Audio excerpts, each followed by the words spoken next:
Looks like things are seriously getting out of hand between Israel and Iran. Looks like Israel, to a very large extent, they hoisted their own petard because it is bad. Some people are saying perhaps this gives them a sense, at least the citizens of the country, of what the Palestinians are going through on a day-to-day basis. And I think some of the citizens are even surprised by the brute force of the retaliation of the Iranians. They always talk about this ironclad dome. That seems to mean that, or suggest that nothing can breach the airspace of Israel. But it's bad. All manner of speculations there about how now they want to pull the Americans to fight alongside them against Iran, because Benjamin Netanyahu was on Fox saying that Iran wants to kill the US President Donald Trump. But apparently Trump is like saying, fight it out. That's what I heard him say just before jetting off to Canada. But a deal is imminent. But, Trump says sometimes you need to allow them to fight it out. And those words are predicated on like boys who are fighting in a school ground. And yet the devastation says otherwise. Mehdi Hassan, some of you would know him. He's a British-American journalist and editor-in-chief and CEO of new media company Zitio News. He says on X, Iran doesn't have nukes, Israel does. Iran is a signatory to the NPT, Israel isn't. Iran has allowed IAEA inspectors into its country, Israel doesn't. But Israel's the victim? He asks. Dr. Kingsley Makhubela is the international relations expert and former diplomat himself. Ambassador is always an ambassador, Dr. Makhubela, I'm told. How are you, sir? Good afternoon, TK. Thanks very much for the invitation, my brother. Yeah, Israel has been warned. Israel has been provoking. He's been doing it despite advice on the Palestinians. They've done it with some of their neighbors as well. And now they seem to have awoken a beast in Iran. What do you make of what we are seeing unfolding before our eyes? TK, a serious miscalculation in my own view by Netanyahu. He thought Iran is the old Iran. He forgot that Iran has developed a lot of capability, and military capability, so to say. And this unprovoked attack on Iran has resulted in serious consequences. And I think, in my own view, it spells the end of his political career. I think at the end of this conflict, Israelis are going to revolt against him. Either they will remove, they will demand that there be snap elections, and that the right-wing government of Netanyahu and the far right will definitely collapse.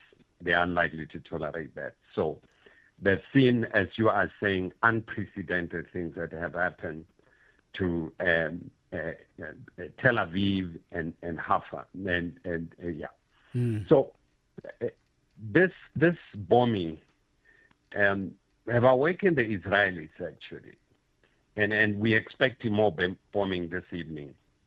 But the bombing in Haifa has been really unprecedented. They hit the oil refinery there that produces they're saying about 10 million tons of, it refines 10 million tons of oil every day. So it's absolutely unprecedented. Yeah.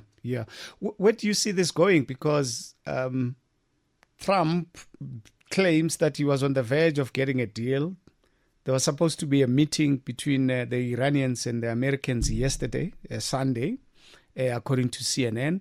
And the Iranians were like, you know what, thank you very much, because this war, it looks like Israel is just a proxy for the U.S. But then what happens moving forward? You know, it's that's where the problem is. I know that Trump has spoken to Putin, and Putin has just spoken to Erdogan, the president of Turkey. They are trying to find a solution. You realize, TK, that the Japanese have broken ranks with the G7, condemned Israel. I don't know this meeting. Finland too, as the first EU country. The first EU country. So it's going to raise serious problems. Let me tell you what is the biggest problem. The biggest problem is the oil prices. And which is shooting up. There are two scenarios that are coming up. If Iran decides to shut down the Strait of Hormuz and not allow any movement there, that Strait of Hormuz transports about 30% of the global oil and 20% of gas. And remember, 50% of global oil consumption or reserves comes from the Middle East, and it's transported through that Strait of Hormuz. On the other side, going down access to the Red Sea, the Bab al-Mandab Strait that is controlled by the Houthis, and they've taken absolute control. No one accesses the Red Sea without their permission. It will create disastrous consequences for the oil market. I've had some experts saying that it would actually, oil price today is sitting at about $73, per barrel. Some experts are saying it may go to $300 per barrel if Iran decides to do that. But so far, J.P. Morgan speculates that the continuation of this conflict will raise oil prices up to $130. So it's still not within the worst case scenario. Now, the other worst case scenario, TK, if this conflict is not resolved, and that's why I think from the G7 you're going to see a shuttle diplomacy and very intensive way to find a solution, is that Iran has a military capacity to hit oil wells around the Middle East, particularly countries that are seen to be collaborating with Israel and allowing Israel to use their airspace. That's the other worst case scenario. If that is to happen, the oil prices will be in serious crisis too. So either way, we are doomed. So we are in a catch-22, and that's why you see a country like the United Kingdom also breaking ranks, wanting to find a solution to the crisis. It's for their own internal consumption. So the Eurozone is doomed by these two worst-case scenarios that I imagine. I don't want to talk about us, South Africa, and how the price of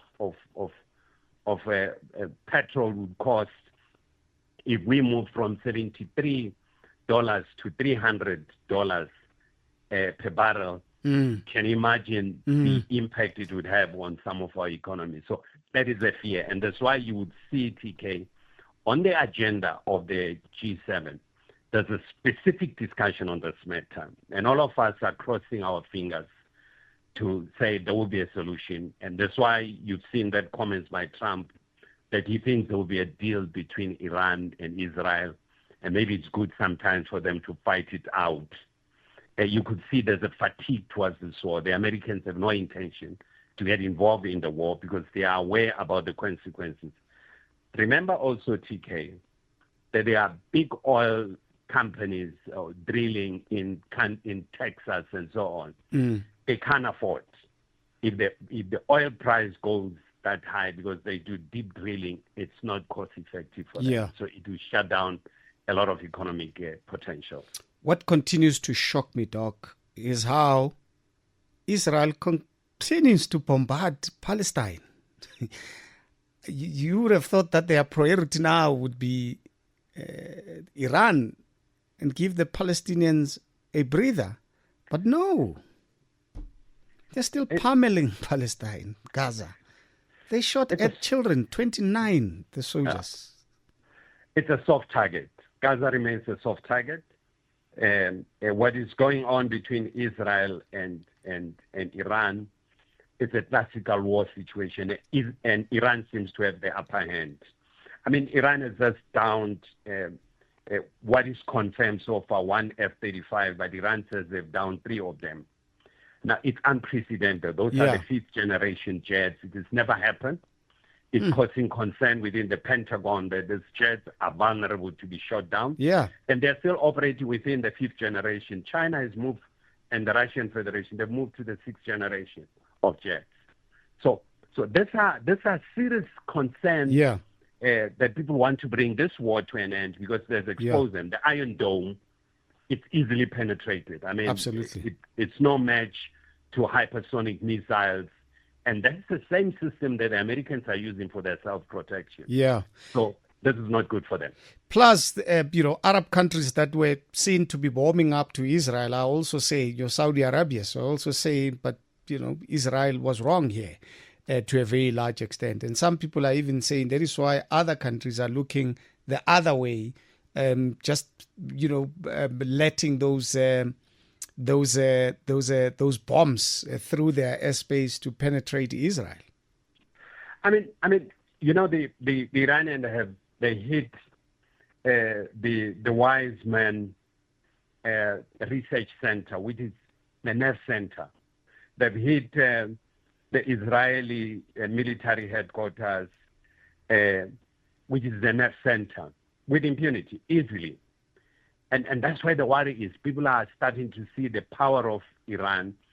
And of course, it has started to unite the Shia-Sunni divide that has really plagued the Middle East so much.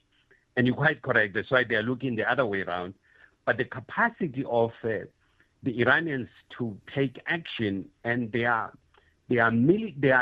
missile system, it's quite shocking. I think it took the Israelis by surprise. They didn't expect this.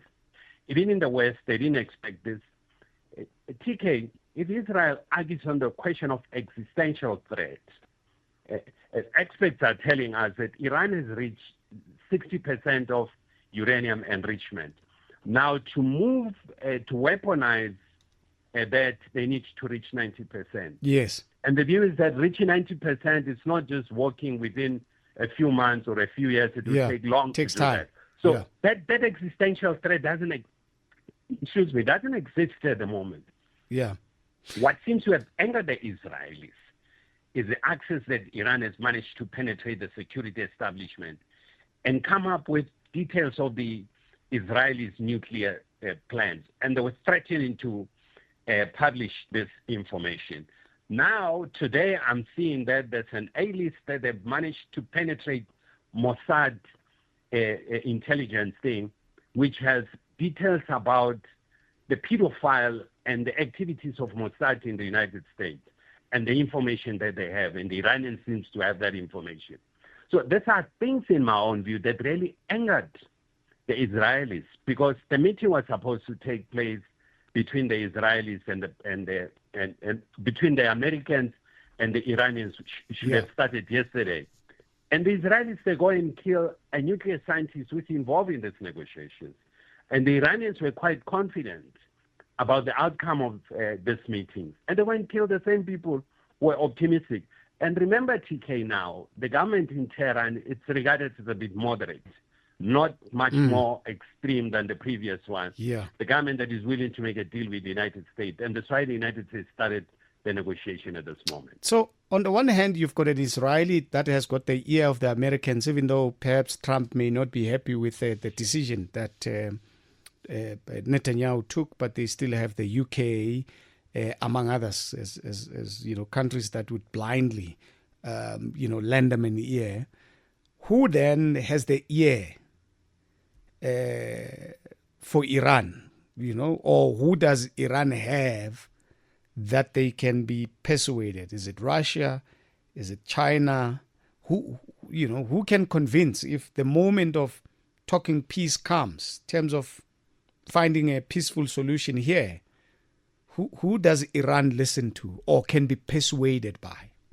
The Russians. The Russians have both ears of the Iranians. That's why Trump spoke to Putin about finding a solution. Putin has spoken to the president of Iran, and he also spoken to the supreme leader of Iran. So Putin has greater influence in terms of that, because they've just signed yesterday, the Russians and the Iran, in the strategic framework this strategic framework, which implies that an attack on Iran is an attack on the Russian Federation. So the parliament has ratified it, they've discussed it before. So that has, China also has a greater influence in that. The Chinese, it is alleged, they've landed 2 planes with supply equipment to replenish the Iranians there. Yeah. So those 2 countries have a better leeway. But remember also, from St. Petersburg right into Saudi Arabia, they've developed a corridor and created dry docks in Saudi Arabia that links these countries, which is said to be one of the most lucrative routes that will move logistics and so on. So Russia remains very strategic and very influential in terms of this. I've seen reports saying that Pakistan has issued out a statement that should Israel drop a nuclear bomb on Iran, they will do the same. So they are becoming the savior of the Islamic world. So this thing can spiral out of control at any time if there's no intervention. But I can tell you the meeting in Canada has been diverted to deal with this thing. And I think there will be a pressure on the United States to bring some level of normality or some level of stability in terms of the Israelis thinking on this matter. And the situation on the ground in Israel, the battle situation, is not in their favor. Inside against them. Inside Israel, any repercussions politically so for Netanyahu? I think he's gone after this because what the Israelis have started to experience, they thought it was a movie seeing it happening to Gaza, but to see it happening to Tel Aviv and to Jerusalem, they're going to put pressure on him to step down. His situation was already untenable, TK, even before. Yeah. But with this conflict and the level of casualties and distractions that is happening in Israel, definitely his position is untenable. So the pendulum will swing against him. Absolutely. Particularly, I think the Haifa refinery, which was bombed because somebody writes here that this refinery delivers most of Israel's fuel for fighter jets. Actually, it provides 80% of Israeli fuel, and the jet fuel is entirely dependent on that refinery. And that's why they've been having challenges. There are rumors that Americans have came to their aid to do mid-air refueling for them. But if it's known by the Russians are going to raise serious concern with Trump, given their strategic alignment now with Iran.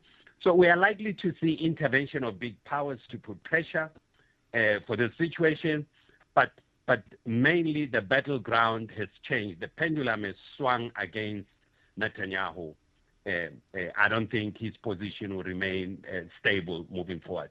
The Israelis are going to move him out. Thank you, sir. As always, we really appreciate your time. It's always my pleasure, TK. Thank you, sir. Dr. Kingsley Makhubela, international relations expert and former South African diplomat. 24 minutes after 5. 0861 987 000. Maybe you've been watching, because I've been watching the developments there, the war between Iran and Israel. And the turn of events, quite amazing, to a point where some Israeli citizens are accusing Iran of human rights violations by targeting the civilian part. And they're saying, no, we are targeting the strategic parts, the military and the other government-related facilities that is responsible for uranium enrichment and all of that, but they are targeting the citizens. But when you flip the channel and you watch Al Jazeera, you realize that the civilian population in Iran is also affected. But Palestinians, you should see the Palestinians. I mean, there's a video that is doing the rounds on social media. Palestinians are celebrating what the Iranians are doing to the Israelis for obvious reasons, because to them, they are getting a taste of their own medicine to a very large extent.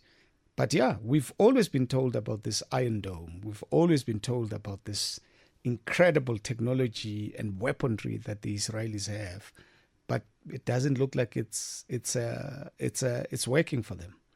But a war is a war. In most cases, everybody suffers to a very large extent.